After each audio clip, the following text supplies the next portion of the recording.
حضرت عبداللہ بن عمر رضی اللہ تعالیٰ عنہ فرماتے ہیں کہ آپ صلی اللہ علیہ وسلم کے پاس ایک شخص آیا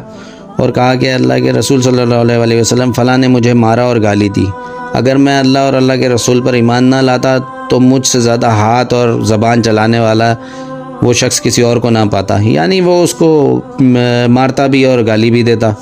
تو آپ صلی اللہ علیہ وسلم نے دوبارہ دریافت فرمایا کہ تم نے کیا کہا؟ اس نے دوبارہ یہی بات کہی تو آپ صلی اللہ علیہ وسلم نے فرمایا جسے مارا جائے یا گالی دی جائے اور وہ صبر کرے تو اللہ پاک اس کی عزت بڑھاتا ہے، اور معاف کرو گے تو اللہ معاف کرے گا، اور اصل بات بھی یہی ہے کہ معاف کر دیا جائے۔ اور اگر سامنے والا شریف آدمی ہوگا تو وہ شرم محسوس کرے گا اور دوبارہ کبھی ایسی حرکت نہیں کرے گا، اور اللہ پاک کے نزدیک بھی معاف کرنے والے کی عزت اور بڑھے گی، اور لوگوں کے نزدیک بھی اللہ پاک اکرام اس کا بڑھا دیں گے۔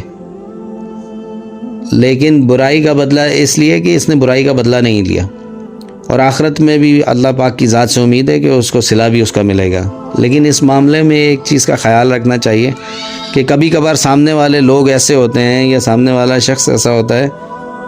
کہ اس کی جرأت ہے اس پہ بڑھ جاتی ہے، اور زیادہ فطرتاً جو لوگ ایسے ہوتے ہیں نا وہ اپنی جرأت بڑھائیں، اس لیے کبھی کبھار جو ہے نا ایسی صورت میں انتقام لے لیا جائے، لیکن اس حد تک ہی جس حد تک اس نے کیا ہے، یہ نہیں کہ پھر ہم ظلماً آگے بڑھ جائیں، یہ بھی غلط ہو جائے گا۔